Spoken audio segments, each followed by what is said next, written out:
Vítejte u víceméně náhodného videa o zajímavostech z počítačové hry Posel smrti. Je to adventura českého původu od Future Games a nedávno oslavila své 20. narozeniny. Hra se od doby svého vydání stala legendou a lidé se k ní i dnes vracejí. Je totiž velmi propracovaná a má poutavou, těžkou a tajemnou atmosféru, která hráče nutí pořád dokola přemýšlet o vtahujícím příběhu. Chtěla bych zmínit pár svých postřehů a věřím, že nejsem jediná, kdo si všiml určitých detailů. Avšak doufám, že se mi jich podařilo nashromáždit docela pěkné množství. Hlavní hrdinou je Samuel Gordon, třicátník šlechtického původu, který se po 12 letech vrací do svého rodného hnízda, do tajemného zámku Black Mirror. K návratu jej donutí ne zcela objasněná smrt jeho děda Williama Gordona, kterou se rozhodne prověřit. Jenže pak se na panství Gordonů odehrávají další a další vraždy. Předpokládám, že všichni, kteří by snad zabloudili k tomuto videu, už Posla smrti někdy hráli a dohráli. A já budu velice spoilerovat, abychom mohli přejít k zajímavostem. Vycházet budeme až na výjimky z původního zpracování posla, ač musím uznat, že Posel smrti 2 a 3 využili příběh jedničky vcelku kvalitně a zajímavě. Nechme však pro tentokrát Catherine Gordonovou zemřít bezdětnou již v den nešťastného požáru.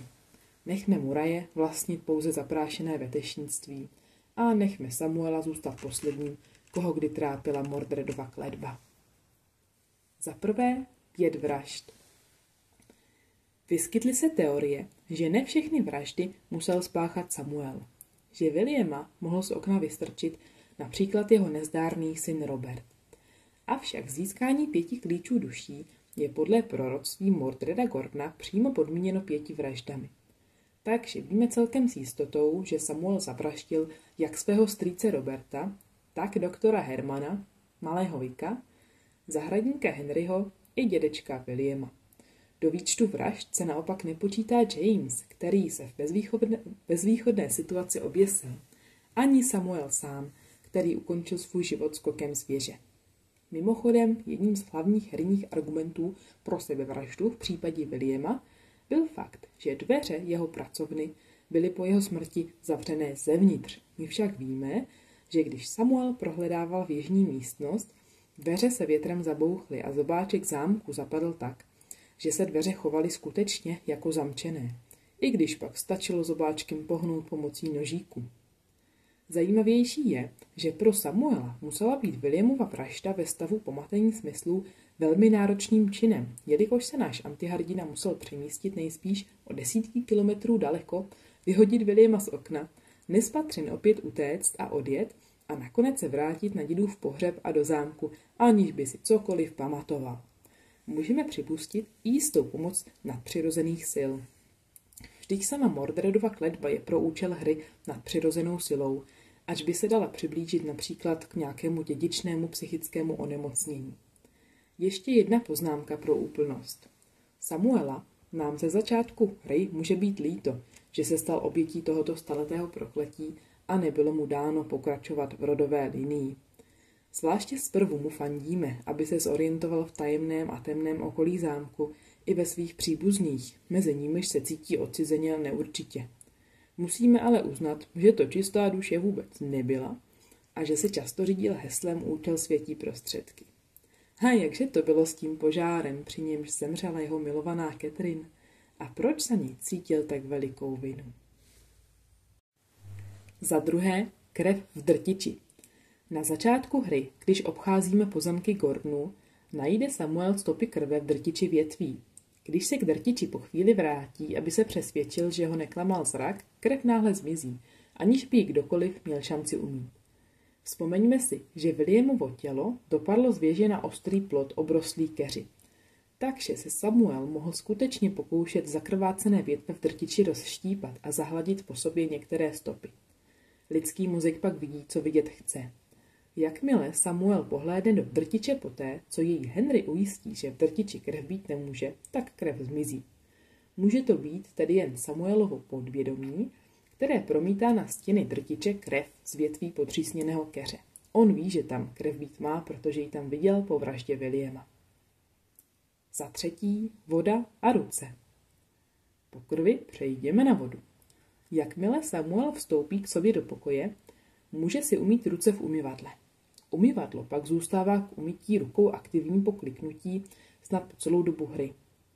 I další vodní prvky ve hře zůstávají obvykle podezřele dlouho aktivní. Snad mají naznačit Samuelovi, že i kdyby si myl ruce sebevíc, už je nikdy nebude mít opravdu čisté. Za čtvrté, pomoc od blízkých. Samuelovi blízcí se celou dobu snaží Samuela odradit od hledání a nalézání klíčů a jednat tak proti jeho úkolu. Doktor Jekyll v něm jakoby celou dobu tušil, že shromáždění klíčů nepřinese nic dobrého. Navíc si i přečteme, že klíče byly schválně rozdány různým členům rodiny Gordonů, aby se už nesetkali. Avšak Samuelova hajdovská část osobnosti za klíči pase udělá všechno, aby odhalil všechna tajemství a vymlouvá se na objasnění Williamovy smrti a odhalení pravdy, po níž William tak toužil. Hra je neúprosná a Samuel své klíče nakonec získá, neboť jak praví Mordredova kletba, nebude nikdo, kdo by mne zastavil. Mimochodem, viděli jste Memento, Klub rváčů nebo Prokletý ostrov? Osobně mám tento poměrně věčný a vděčný námět příběhu velice v oblibě. Za páté, Williamovo pátrání. Je to nejspíš právě Williamovo pátrání, které jakoby spustí Samuelovo běsnění. Možná, že kdyby William zůstal veselým hráčem stolních her a nehledal by minulost rodu, nikdy by se neaktivovala Samuelova temná část duše. Ale kdyby je jen kdyby, a my bychom pak neměli co hrát. Za šesté, Samuelovy plány. Lze postřehnout, že Samuel několikrát ve hře odloží nějakou činnost na později. Jde například o konzumaci lahvinky červeného, o partii šachů, o pohoštění v Harryho hospodě, o čtení spisů z rodinné knihovny, dokonce zpověď a co je možná nejpřekvapivější, lovení ryb. Dovedete si představit pána z Black Mirror, jak dlouhé hodiny sedí v dešti na můstku místo toho, aby odhaloval nějaká tajemství? Tím nechci říct, že by mu to neprospělo. Za sedmé, počasí. Věčné téma k diskuzi. Ve hře Posel smrti má počasí důležitou úlohu. Když poprvé dorazíme na Black Mirror, venku je příjemné, zlaté a trochu tajemné světlo. Atmosféra působí starobyle a vznešeně, ale celkem útulně. Počasí se však každým dnem zhoršuje a na konci přichází bouřka a slejvák, že by ani psa nevyhnal. Viktorie má dokonce z počasí strach. Jakoby počasí odráželo aktuální stav Samuelovy rozervané mysli. Za hlavní postavy jde ke konci už také docela hrůza a šance na Samuelovu záchranu klesají. A ještě chudák musí v dešti nosit svou slušivou hnědou kapuci. Za osmé, 80. léta na Black Mirror. Příběh se tuším odehrává začátkem 80. let 20. století a přeci v sídle velmi staré aristokratické rodiny. V zásadě všechno na hradě působí matoucím dojmem, jako bychom se propadli hluboko do minulosti. Žádné televize, telefony, rádia, lednička nebo hasící přístroj. Šlechtický dress code naproti tomu drží v podstatě jen babička Viktorie, oděná do historizujících šatů. Robert Gordon je vlastními slovy moderní člověk v otřesném rudém svetru, provádějící odporné pokusy jako vystřižené z 19. století. Morris a Henry se oblékají prakticky, dle práce, kterou vykonávají. Snad ještě Bates nosí důstojný šedý frak. Samuel se pohybuje po okolí v červené košili, modrých džínách a hnědé bundě. A jak by mu slušel nějaký černý kabát nebo plášť. Také na Willow Creek, jako by čas úplně zapomněl někdy v období druhé světové války. Bezčasost příběhu je podle mě geniálním tahem pro atmosféru hry.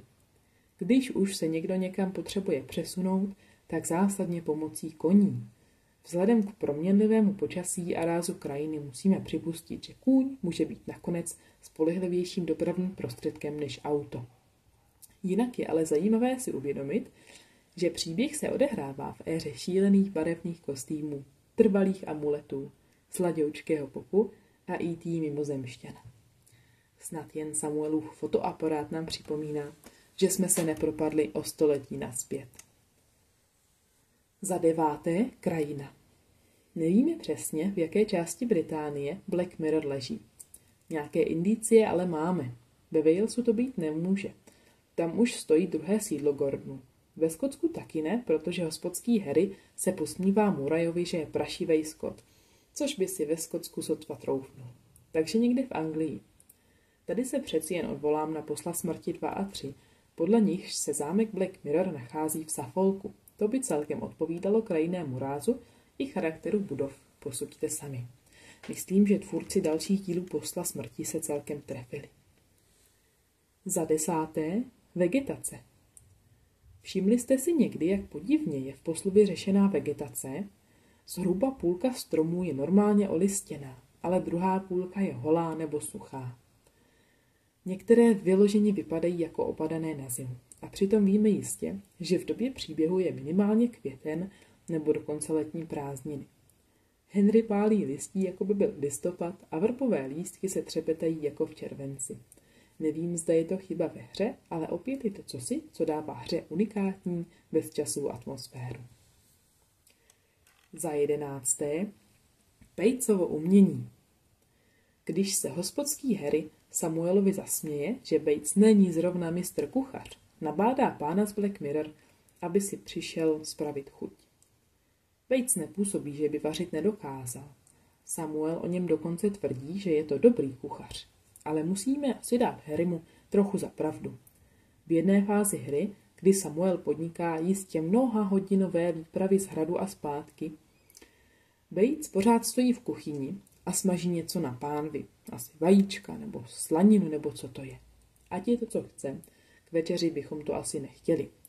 Budíš Batesovi omluvou, že v té době již věděl o Samuelově vině a určitě se nedokázal na nic pořádně soustředit, chudák stará. Za 12. sabotáž v dolech. Tohohle jste si možná nevšimli. Říká vám něco příjmení Fuller? Pokud jste hráli 2. a 3. díl Posla smrti, pak nejspíš ano. Fuller je hlavním záporákem první části 2, která se odehrává v USA. Ústřední hrdina hry, Darren Adrian Gordon, Samuelův příbuzný, musí proti tomuto svému šéfovi, úchylákovi, podvodníkovi a zároveň majiteli fotostudia zosnovat různé plány, aby přišel na jeho kriminální činnost. Ale víte, že jméno Fuller zazní už v prvním díle? Jde o jméno majitele dolů, kde Samuel málem zemřel. Když totiž Samuel čte deník zesnulého horníka z nejnižšího poschodí, dozvídá se v něm o sérii nevysvětlených úmrtí horníků a strachu zbytku nadále v dole pracovat. Pokud to takhle půjde dál, Fullerovi by se to asi moc nelíbilo. Mimochodem, v dolech se tehdy před léty musela udát jakási sabotáž, pokud tedy nepřipustíme vliv nadpřirozených bytostí. Vchod do nižšího patra byl před Samuelovým příchodem uzavřen za pomocí těžkého sudu. Horník sám se neměl šanci z podzemí vyprostit. Už se asi nedozvíme, co se v dolech tehdy stalo, ale na pouhý důlní plyn to nevypadá. Snad konkurenční boj? No a pokud necháme v dolech Samuele zemřít při zásahu elektrickým proudem, následuje animace jeho hřbitovního náhrobku. To by znamenalo, že nás v dolech najdou a nepřišijou nám žádnou z dosud spáchaných vražd. A chudák otec Frederik, jménem Samuela jsme mu měli dát a nedali vědět, že jsme ve zvonici skončili s pátráním. A on tam tak možná čekal nejspíš až do rána, až se k němu vrátíme. Za 13. melodie. Možná jste si také všimli, že melodie z hrací skřínky, na níž tak neomylně reaguje James, se příliš neliší od melodie, kterou hraje na piano Eleanor ve Walesu, kam Samuel přijede na návštěvu.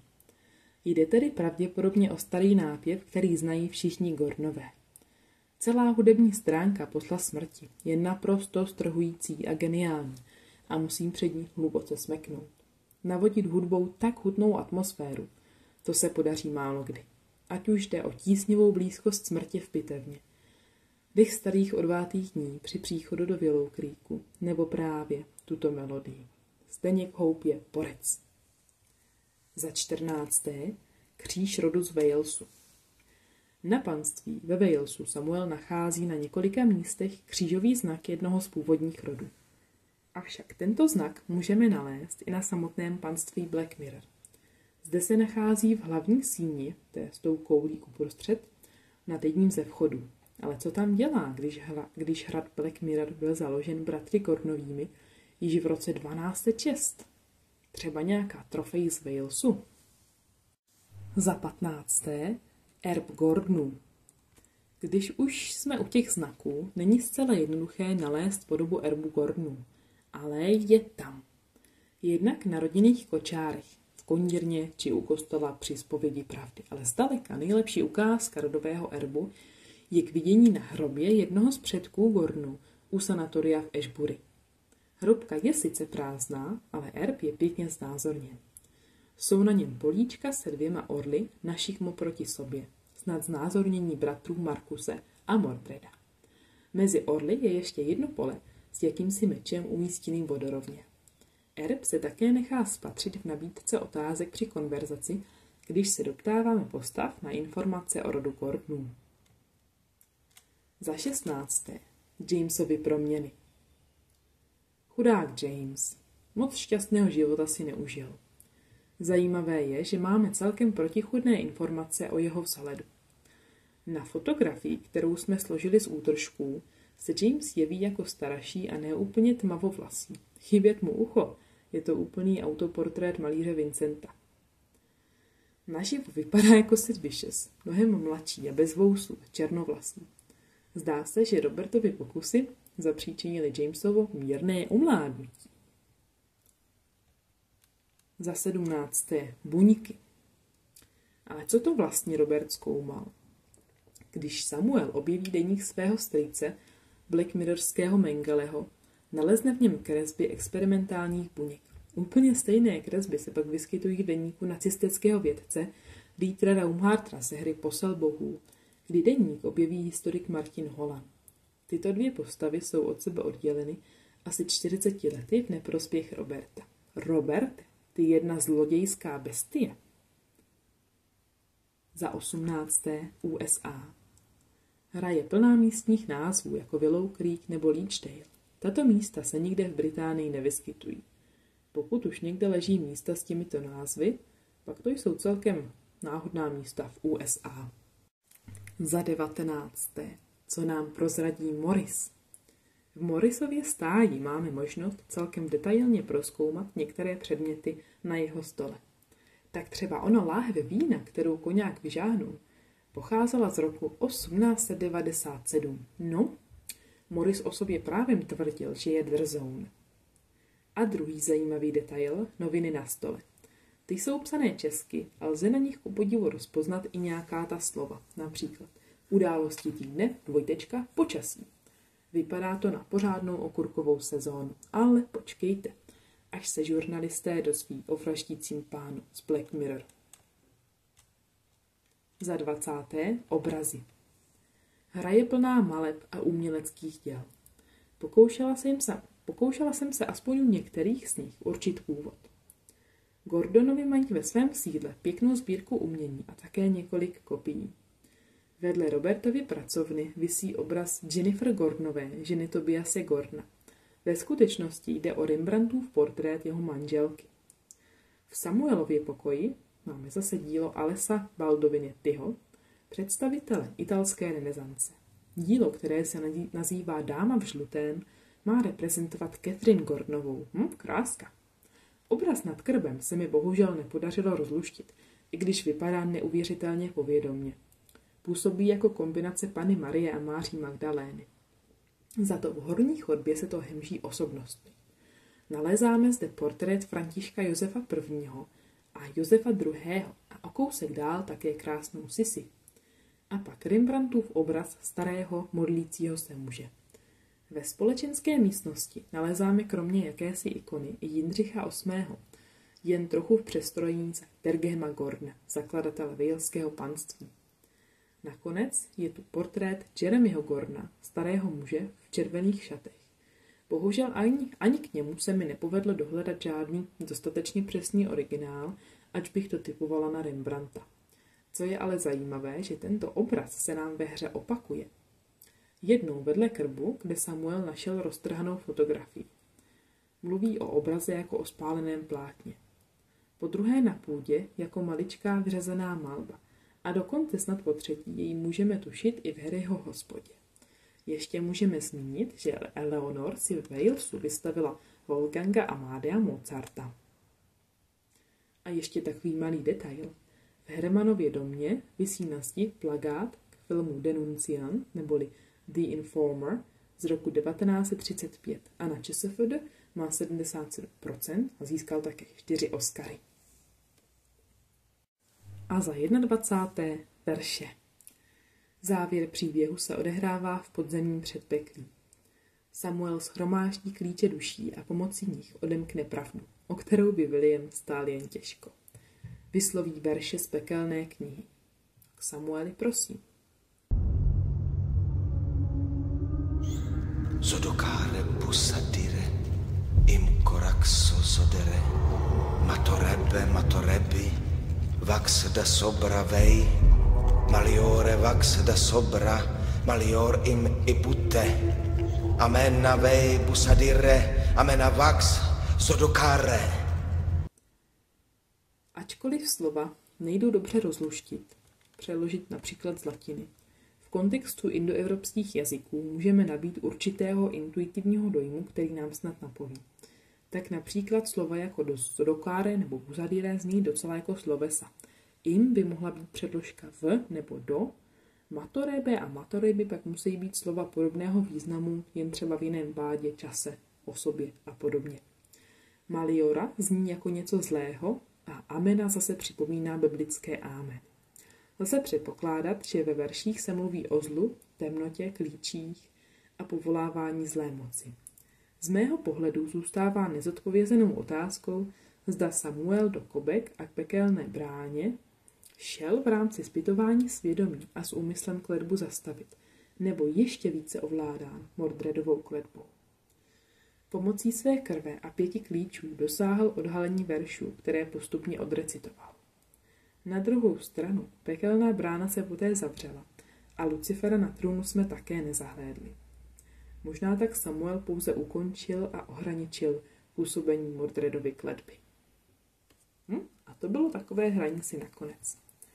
Znáte ještě nějaké další zajímavosti z Posla smrti a máte nějaké své další teorie nebo poznámky k mým postřehům? Jestli ano, neváhejte se prosím o ně podělit. Děkuji za pozornost.